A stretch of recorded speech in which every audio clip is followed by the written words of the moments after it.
to you courtesy of Bob and Margaret's Wildlife Education. It's autumn on the park with lovely autumn colours and autumn mists, so let's go and see if we can find some fruits and seeds. On the park in late summer and autumn there's a surprising variety of fruits and seeds, and this guide to fruits and seeds dispersal will help us to identify lots of them. It deals with dispersal by animals, it deals with dispersal by water, dispersal by ones that explode and fire seeds away, and it's a really good guide for things. So what we'll do, we'll collect some seeds and divide them up into the different groups for the seed dispersal. So there we are, that's the fruit and seed dispersal sheet that we're going to be using. So let's see how many seeds and fruits we can find. The first ones we'll look at are those dispersed by birds and mammals, and these are wild roseberries, otherwise known as haws. The hawthorn berries, frequently eaten by birds often before Christmas, lovely bright red colours. The spindle, pink fruits of the spindle with the orange seeds inside. I assume that they're dispersed by the birds and mammals. Everybody knows brambles and blackberries. Once again, the juicy berries are taken away by small mammals and birds, and the seeds are therefore dispersed. Ivy berries are frequently not eaten till later in the winter, because I don't think they're very nice to eat, but they're usually eaten by birds. Rowan berries, bright red berries eaten by thrushes and blackbirds, often quite early on in the autumn. Woody nightshade found in the more scrubby parts of the park. And everybody knows the hollyberries. Once again, if they're not eaten by the birds, we have them for Christmas. Crab apples are very, very bitter to the taste, and when they fall off the tree they often lie on the ground for some time until they rot and get soft, when they can be eaten by small mammals and birds. Sloes are the fruit of the blackthorn, and once again they are very, very acrid and bitter to eat. They have a sort of a seed inside them. Horse chestnut, eaten by the cattle, also buried by the grey squirrels.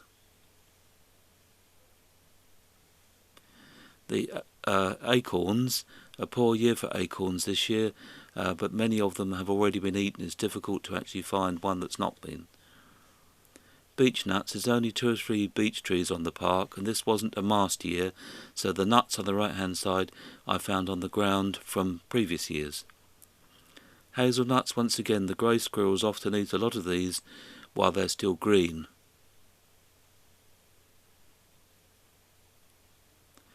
Now we're getting on to the seeds that are dispersed by the wind, and these are the ash keys that come blowing down in the wind. Also the seeds of the hornbeam. The actual seed is at the top, and underneath is a wing that causes the seed to come spiralling down. This is the lime.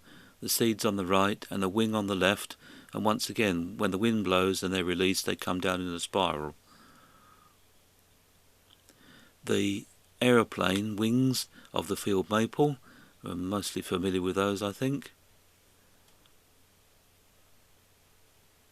And then we have the ragwort, and if you look you can see that they've got like dandelion type seeds that blow about in the wind.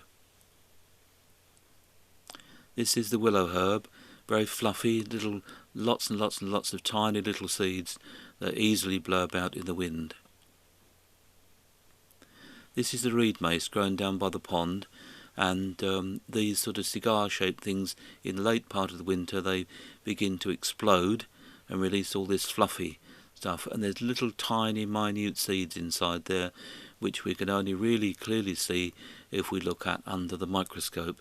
So here are some of those seeds under the microscope, magnified about 40 times. They're usually eaten by the birds. Creeping thistle, this is the thistle down that blows about in the wind, and you can see a few of the seeds in amongst the down. Cedar of Lebanon cones, several cedar of Lebanons on the park. When the cones are ripe, they break down and release these scales, and inside there are winged seeds. The seed is actually at the bottom part.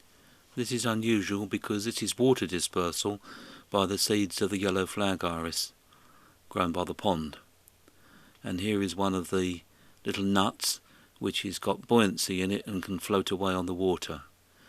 The burdock is dispersed by animals, and these hooks hang on to the fur or onto your pullover as well, and gets dispersed in that way. The fat hen I'm not sure about. It's called fat hen because I used to feed chickens with it, but I think it must just be dispersed by animals. And similarly, alder cones. The little seeds fall out, but lots of birds visit these and no doubt help with their dispersal.